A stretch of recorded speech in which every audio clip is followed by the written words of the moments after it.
700 eur. To je to, na čo čakáme 40 rokov práce? Prišiel vám list zo sociálnej poisťovne?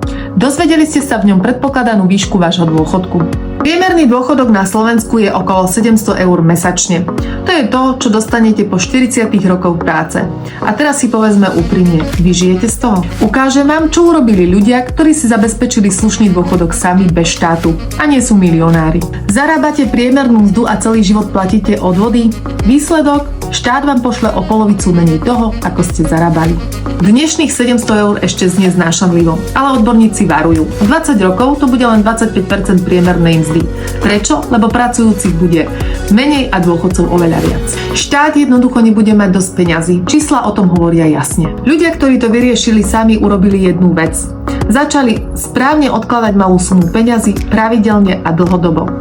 Dnes majú okrem štátneho dôchodku aj vlastný a nepanikária. Napíšte mi do komentára slovo dôchodok a ja vám ukážem, ako začať aj s malou sumou. Povedzme si úprimne,